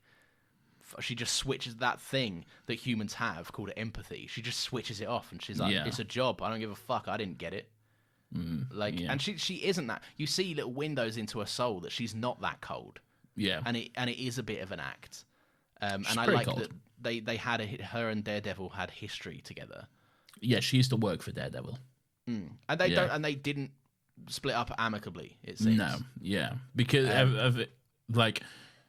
Something happened with her son. He like got in trouble for something. He's now in prison, and I think she wanted Daredevil to like take the trial and represent him and that kind of stuff. But Daredevil wouldn't do it. And but I think that's rightful in a way. Yeah, you shouldn't. I think they're probably too close to it. Yeah, there almost definitely is actual kind of like laws about it, but like you should not be allowed to like. I mean, fucking school teachers can't teach their kids. Can they not? I don't think so, or at least it might have changed, but they never used to be able to. Surely they're like... But what if I have no other option? But like, the homeschool's a thing. Yeah, but that's a different process, isn't it? That you have to opt into being homeschooled. Yeah, I guess. But what if you're living in a small town where there's like only one school and like one teacher? Fucking get another one. But you can't. I don't fucking know. I didn't make the law. Okay. I don't think that's the thing. I think it definitely was a thing. No, I don't think it is because like I've been at schools. Like I've known people who are like their parents work at the school. They're like teachers at the school. It might be like a last resort situation. It might be like it's avoided at all costs until it can't be. I don't know if it is. Yeah, I don't know. Maybe it's not a thing, but I'm sure I've heard it before. But I think you're making it up. I'm not making it up. You're making up. You're lying. You're lying. But it is very much that thing of like people too close to certain scenarios. Like in terms of a professional capacity, it should be kind of deemed unethical. But in terms of a friendship capacity as well, a better option would have been like doctors can't operate on their own family and that kind of stuff. Because you're probably going to bring. It's not going to be a good day at work for you. You're going to be high stress and high nerves, and your family will hate you forever if it goes wrong. You're literally too close to the situation. You're more likely to make a mistake because you're so caught up in your own emotions and you're thinking about it too much. So yeah, there is such a thing of being too emotionally invested. There's a reason they're like you don't know every doctor, and that's a good thing. There needs to be some level of secrecy to certain things, and a certain level of detachment for people to do their jobs correctly. You don't want your therapist to be your mum. Yeah, best thing ever. Yeah. Yeah, like cannot imagine anything worse. Really. It's almost like a plot point of Broadchurch season 1. You shouldn't be close to people when you do your job detecting everyone. Yeah. Here's something I like. Go on. I like Alec and Ellie slowly becoming best friends. I like to. Yeah. That they do that thing where they go to a hotel room and there's bloody meant to be 2 beds in here. What's going on with this? But at no point is it like that though. Like if don't get me wrong, I love a good fucking a story, a fucking good enemies to lovers fucking hotel room story. All right, I'm here for that all day. If there's 1 bed in that hotel room, I'm here for it. I love it. I thrive off that shit. This is not that at no point. Like no one wants these two to get together because they're best friends. They're not lovers. Yeah, and they're best friends. They'd also be horrible. Yeah, they are horrible. No, but like together, dreadful pairing. Yeah, like just 2 very pessimistic polys. Just getting cross at the world together. No, I do like. I like that you kind of his walls. When you said pessimistic poly, I thought you meant like polyamorous, and I was like, what? Hang on, Lawrence. Hang on, you've missed something. No, I like that they're you do get more kind of walls breaking down with David Tennant's character, because you do get, like you say, you see his daughter, you see his ex-wife, you get a bit of their home life. Yeah, and that obviously bleeds into like you say, people don't just change moods depending on what scenes they're in. He'll go from seeing his family, being frustrated with like the lack of connection, and then immediately he'll go off to work, and Ellie will be like, "Why are you being such a fucking grump?" Like she's done with it as well now. She's equally so when he shows up in a bad mood, she's like, "Can you not be a wanker, please?" I love it when like, you know, those moments where like Ellie comes home and he's just there waiting. He's like, "Miller, you can give me a lift." And like, he's just like, "I need you to drive me to Sandbrook." And she's like, "I'm not your fucking taxi." But then she does it.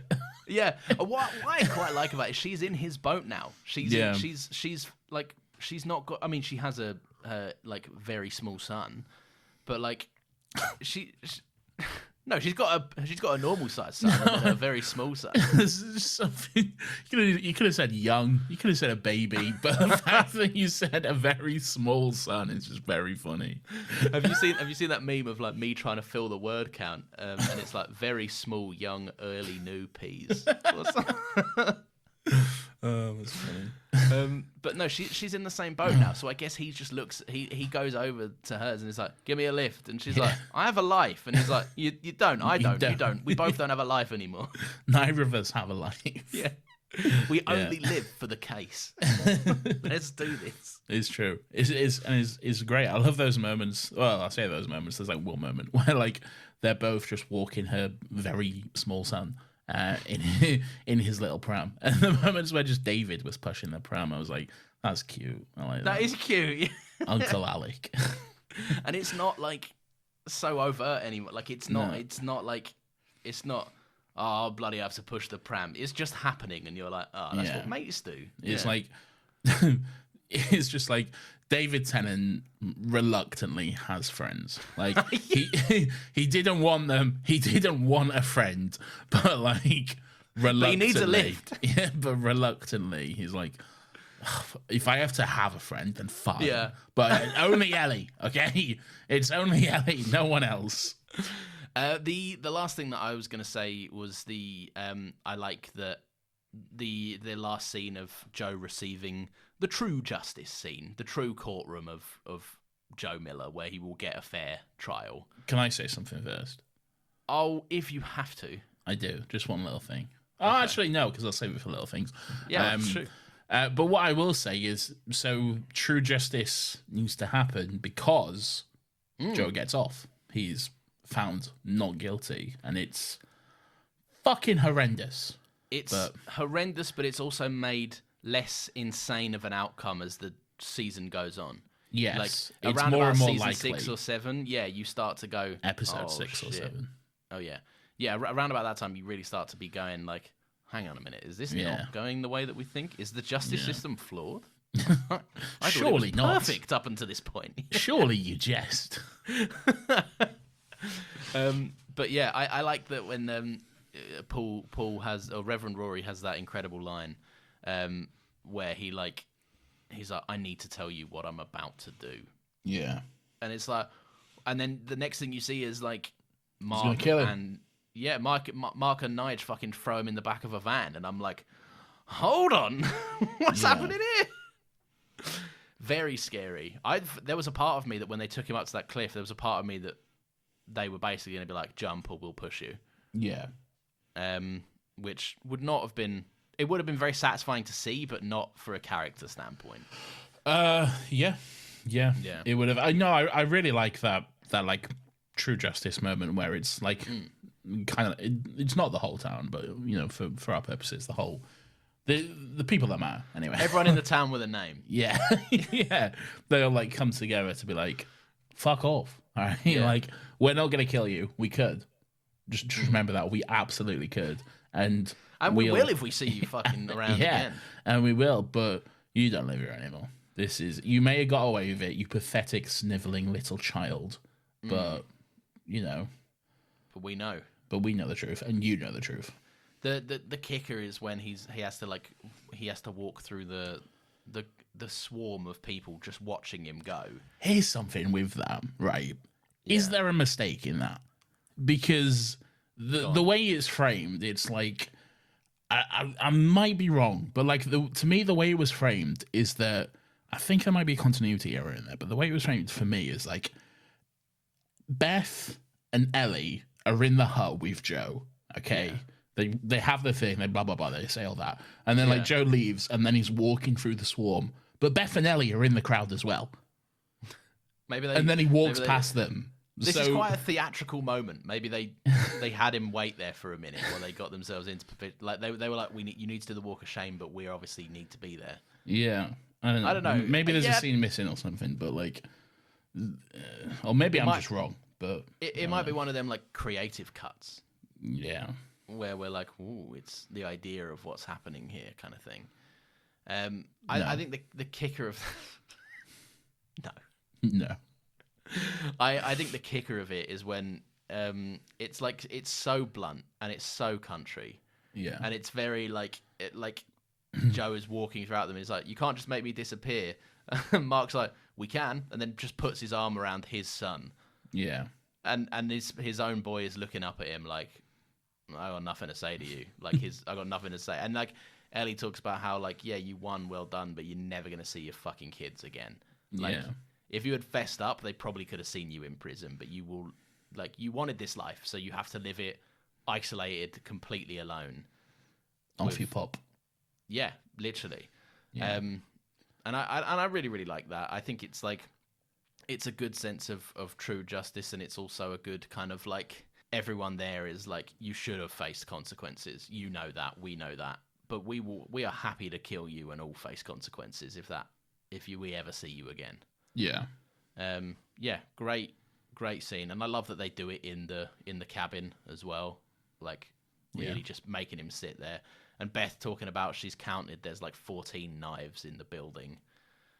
And like, I genuinely thought they were going to kill him for like a large portion of the scene, and then it got. Do you think they should have?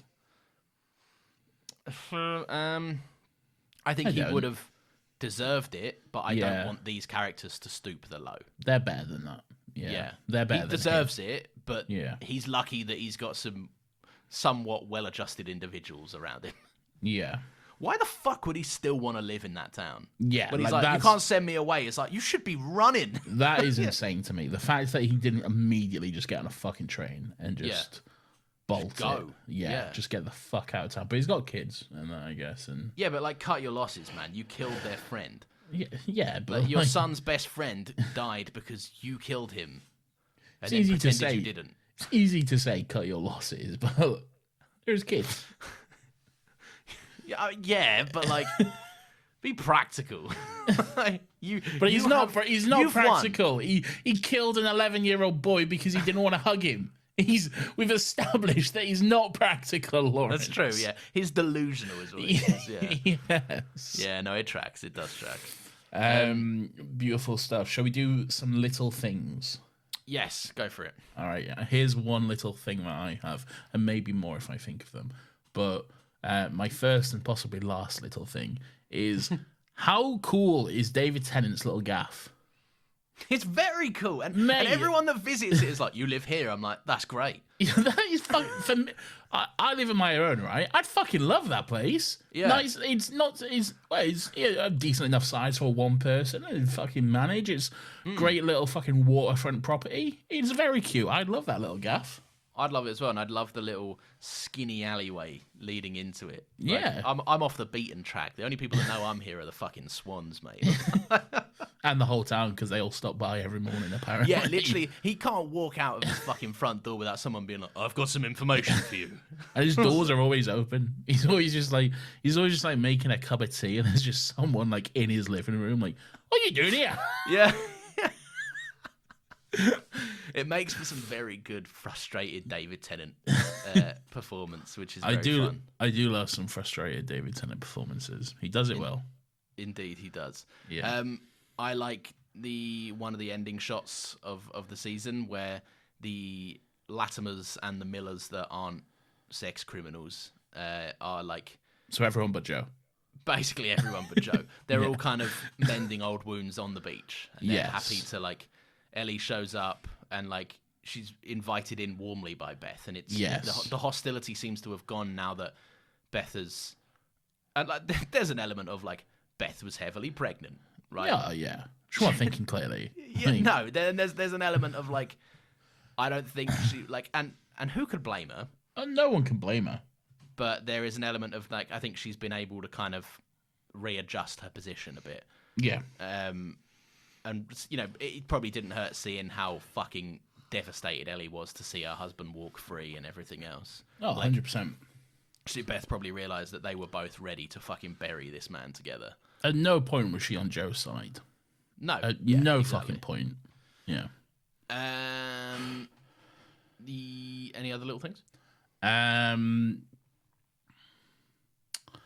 No. I've got one where Ben. I've got two more little things. The first one is Ben, who is Daredevil's assistant. Oh, yeah.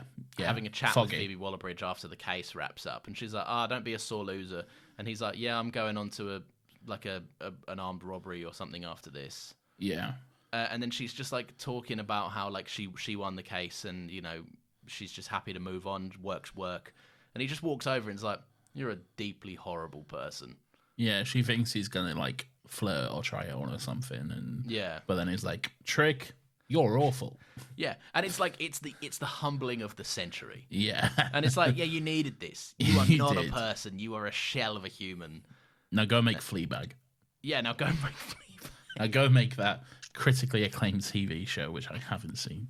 It's so good, man. I know Fleabag, it is, but I haven't seen it. Fleabag is very, very good. And the other little thing was when Newspaper Woman Yes. arrived at Daredevil's house, and Daredevil was like, "It's only been you." Yeah, because she's Daredevil's wife. Yeah, well, hang on, that's not true. Well, she is now. Oh yeah, she is now. Yeah. I'd imagine. But maybe Oh, here he goes. Fucking No. forced agenda is it? No. Broadchurch gone woke. No, maybe yeah, exactly. How dare they? No, maybe I just don't have a good face for like identifying ages. You don't. But she felt like a daughter to that woman. Really? Not a partner. Yeah, I Yeah, you never def- picked down a No. romantic vibe. You definitely don't. They are the same age. Fair enough. One looks significantly older. No, they are very Do you much think? yeah, they are very much equivalent of age. Yeah. I don't know. Maybe I'm just blind to it then, yeah. Maybe I'm like her. I'm going blind. Maybe you are. And I'm a better lawyer. It's not Imagine true. losing the case, L plus ratio. Nathan, do you have any recommendations? What's this? Nathan, what we do at this point in the show is we talk about our little recommendations. It could be something that we've watched, we could have read it, we could have listened to it, we could have seen it, we could have experienced it. It could be absolutely anything that you've done this week. What would you like to recommend to me and our lovely listeners? I would like to recommend Actors on Actors, I believe it's called. Ooh, I like Actors on Actors. I had never seen it until earlier today. I watched Cillian Murphy versus Margot. Not versus, they're not fighting. Cillian Murphy. They're scrapping. Cillian Murphy and Margot Robbie. They're like just basically sit down and have like a 40-minute chat and like, oh, wasn't Barbenheimer great? And it was. And yeah, it was great. It was a good fun chat. Variety are pretty shitty, like as a company. Yeah. And like they were very much like, oh, the strike is going on because these greedy actors will refuse to. They want to get their accept a grubby hands deal. on more money that they just don't want deserve. more money. They're pretty shitty in that respect. But this is pretty cool. And yeah, it was a good fun chat. It very much gives off the vibes of like Cillian Murphy. I think he's a bit like me in the fact that like he kind of like takes his time and pauses like when he talks. Like I pause quite a lot because I like think of what I say and stuff, which is why like editing this podcast is a bit of a nightmare because there's always like gaps that need to be cut out. And then there's me next to you that for some reason I was never ever conscious of this, but I have a real stunted way of speaking. I take random pauses in the middle of my sentences. Yeah, we both do though. It's not good. It's not good when you edit your own podcast. You just become so painfully aware of like tics that you have. Yeah. You also repeat yourself a lot. You say like you go like you so you. I do. I stutter like the first thing that I say a lot of the time. Yeah, like the starting of a sentence, I often struggle to get through it. Maybe who knows? but yeah, so he's quite methodical in that he's basically introverted and he takes his time. He's pretty quiet and a shaded person. And Margot Robbie is like an ADHD puppy. Just like so excited and like just wanting to talk about everything, and Killian's just like I've watched that. I watched that today. What I loved about it was like at the end when she's like begging him to play his character in Peaky Blinders again, and he's trying to find the most PR friendly, nice way of saying no. But like also not wanting to just completely make her look like a moron. Yeah. And what I love, Actors on Actors is a really fun show, but like you always have to like, I often skip the first 2 minutes because it's just them being like, and obviously you were like incredible in this, and they're like, oh shucks, no I wasn't.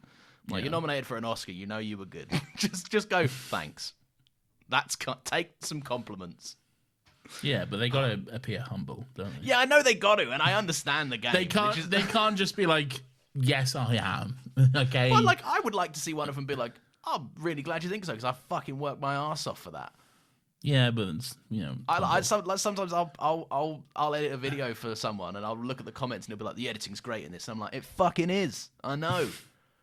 But if you tweeted that though, you'd be like, yeah, I wouldn't say it publicly. Exactly. There you go. See? Yeah, I understand the game. I get it. Yeah. Anyway, have you got your eye on any other Actors on Actors that you want to watch? No, I don't know what else there is, to be honest. I've only seen that one. The worst thing is when you have an actor, but then like you check it and it's like 6 years ago, and I'm like, oh, they can't talk about that movie that they hadn't filmed yet. Oh. I want to hear them talk about that movie. What other ones are there? There's loads of good ones. I think they recently did one with RDJ and Mark Ruffalo, which was fun. Oh, the Iron Man boys. The Iron Man boys, but they ended up mostly talking about. I think the Zodiac was David Fincher. Yeah. Yeah.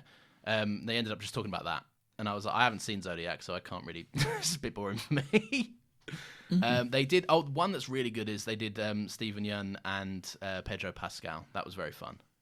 Oh, okay. They had quite a lot of Mandalorian chat in that, which was fun as well. Stephen Yeun? Yeah, because he was in Beef, wasn't he? And But it everyone wasn't in liked The Mandalorian.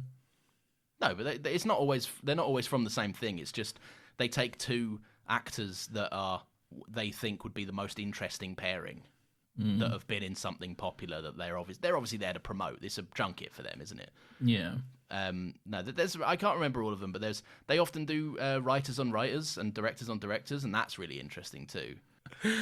Nathan, ask me if I have a recommendation. Do you have a recommendation? I do.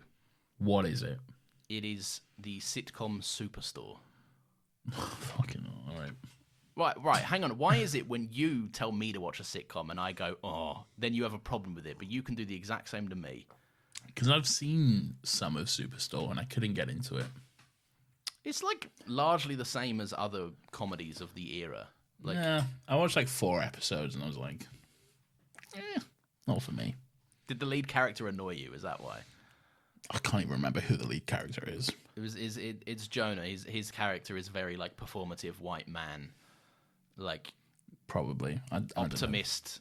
I hate it when things are unequal, and I love equality kind of guy. Probably. I don't know. Like a very outspoken podcast host. But yeah. Anyway, I think it's a really good sitcom. It's very fun. It's on Netflix. You can watch it all. Often when I'm like working, because I work from home, I like to just have something on in the background. Just, I don't know. The day can be very boring if you only ever hear like one very excited American shouting about games all day. You work from home? Yeah. You don't work at Caravan of Garbage HQ in Australia? we actually have a caravan. We work there. Whoa. In Australia? Yeah, it's in Australia, and we only eat from the bin, hence the garbage. That's what we do. Yeah. Oh, interesting. Yeah, and I'm not allowed to do any of my other client work there. I can only go to the caravan of garbage when I'm working on that. So you got to commute daily to Australia, which I don't Yes. even think is possible. And It depends how hard you work for it. I mean, physically, it's not possible to commute daily to Australia. For you. No, for everyone. I'm dedicated to the grind, so I make it work. No, for everyone. It's physically not possible. My man hasn't been taking Uber premiums, or whatever they're called. I guess it depends where you live, but from the UK, it's physically not possible. Yeah, if I lived next door to the caravan, I could commute there every day Well, easily. yeah, if you lived in Australia, then you could do it. You'd already be there. What is this? I don't know. We're debating about my fictional commute to a place that doesn't exist. Anyway, go on. Yeah, Plug it's your a very, shitty very- little fucking sitcom or whatever. It's a good sitcom. It's a fun little show. America Ferrera Is is it? really, really fun. Yes, it's very good. It's very fun. It's very silly. It has as all good sitcoms tend to be. It's like somewhat workplace related. It's the kind of the crux of this one is that it's set at like a retail store where it's kind of an all-purpose store, and it's like A Walmart. yeah, it's basically a Walmart, and it's Yeah. and it's there. What I like about it is it's not just the everyday goings on. As always, there's some sort of like corporate entity it creates some good drama. And actually, there's some episodes that like are fairly hard hitting for like sitcoms. But yeah, genuinely like a great group of characters and some really, really funny performances as well. I'll tell you, there's that guy who's in the show. He's in a wheelchair. But I don't, Garrett is his character's name. maybe yeah. I don't know. But I don't think he's in a wheelchair in real life. Because he plays a character in Parks and Rec who can very much walk. Yeah, I don't think he's actually wheelchair bound, no. Well, no, given by the fact that I just said he's couldn't. No, but some people that have wheelchairs can still walk. Like it's not. That's fair. That's Yeah. very fair. But he's good. I like him. He's very funny in Parks and Rec. Yeah, Parks and no. Rec is a better show. You should have recommended Parks and Rec. I haven't seen Parks and Rec recently. You've seen Parks and Rec? Yeah, but not this week. And this is something I've been doing this week. Adam Scott? Yeah, I'm aware who's in Parks and Rec then. What's he called? The guy? Ben. No. Adam Scott. Oh fuck! What's his name? Rob Lowe. No. Aziz Ansari. The main guy, not the main guy. Ron. Hello. Yeah. What's he called? What's he called? Oh. Nick Offerman. Fuck. Nick Ah, Offerman. You made me draw a Fucking blank as hell. well. Yeah. Yeah. There we go. Anyway, good show. 2 good recommendations. Go watch Actors on Actors and also Superstore on Netflix. Actors and Actors and Parks and Rec. Check them out where you can. Indeed, indeed. And everyone. I also don't think can- you even listened to what I said then, did you? No, I didn't. I can tell, yeah. I said, Lawrence, actors and Parks and Rec. Check them out. I mean, yes, fine, do that as well. I don't give a shit. That just Next- proves you just do not listen to me. I'm on. Sometimes. I'm at the outro point. You It's just autopilot. tune me out and just go on with, because you do that thing. You just tune me out, and then it doesn't even matter what I say. You'll just go, indeed, and then you'll move on and say something. I am else. very guilty of doing that. Yes, you are. Nathan, speaking of stuff, did you know that next week we're going to be doing this? My name's Ellie. I'm a detective with Wessex Police. You called about an attack? Wahoo! It's not Mario. It's Lawrence, not Mario. what are you looking forward to most about Broadchurch Season 3? What do you hope? Do you have any hopes, expectations, dreams, follies? If I was... I'm now very skeptical of where they can go with the Latimers and everything else. Because they've literally finished their arcs, for lack of... I mean, like, maybe You there's always more. say this. You always, like... Yeah, because the show told is- me. But is an arc ever finished, though? I Because, think like... if you wrap up everything you started, yes. All right. Okay. But all right. So you met your wife in 2015. Okay. Okay, yeah. She was with another person at the time. You flirted back and forth. You got together. There was, but then like she got back with her ex, and there was a whole other thing. And then you cried to me on the phone. Why are we doing this? And then I'm going somewhere, don't worry. And then you moved in together, and then you got together, and then you moved into a house, Yeah. like not a uni house, like a proper house, and then you got engaged, and then you got married. And I guess your arc is done now, so we never need to hear from you ever again. What I'm saying is, Lawrence, is people's lives are ongoing. Okay, their stories are never done. There's always room for characters to grow and develop and for more stories to be told. I agree, but these are fictional characters written by other people, and it tells a chapter of their life, right? That, like, you can have fulfilling endings without knowing exactly what a character does from the second they're born to when they die. Like, Okay, that's yes. a boring way of... I don't want every single gap filled. The show came in and showed You're not me... going to get it's 3 seasons. You're clearly not going to get every single second of their life from birth to death filled in. But Okay? what I'm saying is the points they seem to raise was... We're arguing again. I know. Community, a shattered community because of what happened, and a man who refused to take accountability for what happened, and how that and those relationships and that event shattered the lives of so many people. And by the end of season 2, that man had been sent away, and the families had rekindled, and things seem to be on track. So if things are suddenly not on track next season, it will feel like a step backwards. But what you're doing there is I don't want to get into it, but you've got a very narrow way of looking at things. Okay. You're looking at things very narrowly, and you're like, these are the only options. There are no other options. These are the only things we can possibly focus on. So I see no reason why these could ever come back. Okay, like, But that's just cohesive storytelling, though, right? Like, no, it's not. Just wait. Okay. I mean, I'm gonna. Like, I want to know what does happen. I'm gonna watch season 3, obviously. So we will discuss that then. But Nathan, in the meantime, I would like to thank you. Yes, you. This is not directed at Nathan. This is directed at the audience now. Okay, Yes. well, you did say Nathan. I would like to thank you, okay? So you can understand my confusion. I can. Well, I'm also going to thank you for listening to me in this podcast. But I also, I'm did going to not thank listen to you. I rarely do. I would also like to say thank you to the listeners for listening. If you have enjoyed the show, then please feel free to leave a little 5-star review on your podcast platform of choice. That'd be very much appreciated. Or tell it to a friend, recommend a friend. That's how we get That new is also the listeners. good point, yeah. Yeah, do that. You can also give us a little follow on Twitter at Another Happy Pod for updates, as well as suggesting your thoughts. We've got a little pinned tweet where you can go and, fill in a little form. Nathan, are you aware that we have another podcast? Yes, I am Lawrence. It's called Still Got Legs. It's our Doctor Who rewatch podcast where every week we watch and discuss an episode of Doctor Who. Not at random. We're doing it in order through the revival era. It's a bloody good fun time, and where we'd be thrilled if you would join us. So come along. We truly, truly would.